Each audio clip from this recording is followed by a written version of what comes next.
रोहित पवारांनी असं म्हटलंय की ज्यावेळेला तुम्ही पुस्तकाबद्दल ऑब्जेक्शन घेतलं होतं की त्यामध्ये शिवाजी महाराजांचा एकही उल्लेख आहे, त्याच्यावर रोहित पवार म्हणतात की तुम्ही वाल्मिकींचं रामायण वाचता का, त्याच्यामध्ये सुद्धा रामाचा बघा, त्या मी बोललो होतो की रोहित पवार बोलले की पुस्तकामध्ये शिवाजी महाराजांचा एकही उल्लेख आहे. तसा रामायणामध्ये वाल्मिकी ऋषींनी पण रामायण हे प्रभू रामाच्या कार्यकाळातच लिहिलं गेलं.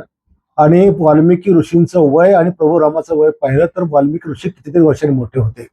त्याच्यामुळे एखाद्या वडिलासारख्या माणसाने आपल्या लेकरासारख्या मुलावर जर एकही भाषेत लिहिलं तर हे कोणी समजू शकतं. आणि शेवटी वाल्मिकी पुढे वाल्मिकी ऋषी झाले आणि ते सगळ्यांना गुरुवर्य झाले. परंतु कोणी आजचा पत्रकार हा काही शिवराजांच्या काळातला नव्हता. ही आताची टमरेट आहे, ती आता आलेली. आणि आम्ही वारंवार, आम्ही आताच म्हणत नाहीये की वारंवार ज्या ज्या ठिकाणी छत्रपती शिवाजी महाराजांचा उल्लेख एकरी असेल तो त्याने कुठेही पुस्तक असो तो बदलला पाहिजे, तो बदलला पाहिजे. आणि याच्याकरता आमचा लढा सुरूच राहणार आहे. त्याला वारंवार सगळेच मला सांगतात की संजय गायकवाड महिलाबद्दल असे बोलूया, तुम्ही आमचं बी काम बघा ना जरा.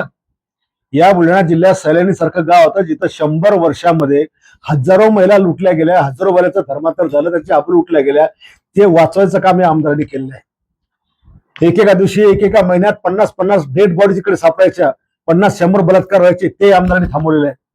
222 मुली लवचिकच्या पसरल्या, त्या या आमदारांनी आणलेल्या आहेत.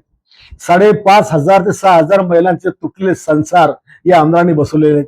एवढंच नाही तर कोणाच्या घरामध्ये आकस्मिक मृत्यू झाला तर त्या विधवा महिलांना 6-6 महिन्याचा किराणा, कपड्या, लत्त्यासह त्यांच्या सगळ्या लेकरांच्या शिक्षणाची व्यवस्था हा आमदार करतो. याचबरोबर अपंग शाळेच्या 26 अंध आणि अपंग मुलींना दत्तक सुद्धा आम्ही घेतलंय. काय वारंवार महिलांचं करता? ठीक आहे, ते रागारागात स्वीकार झाले, आम्ही त्याची क्षमा याचना पण केली. परंतु वारंवार हाच विषय काय, आम्ही जण महिलांचे शत्रू आहोत असं जे दाखवलं जातं. मग आज तुमचं छत्रपती शिवाजी महाराजचं प्रेम कुठे गेलं होतं? 2 वेळ शिवरायांच्या स्मारकापासून गेले तुम्ही आणि साधा तिथं जाऊन तुम्ही नाम करू शकते. आणि इकडे सांगता की जिजाऊंचा जिल्हा होता. या जिजाऊंच्या चौकामध्ये जिजाऊ साहेबांचं, संभाजीराजांचं महाराष्ट्रातलं पहिलं एकत्रित स्मारक आहे. एवढं मोठं तुम्हाला वाटलं नाही इथं नतमस्तक व्हा?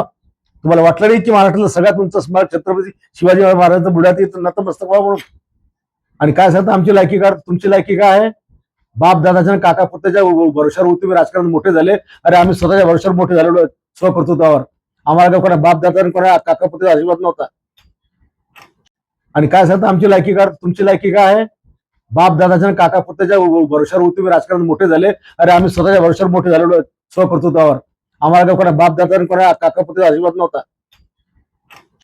तू कोण शिकवणार आम्हाला? तुमच्या खानदाना कधी शिवजयंती केली साजरी?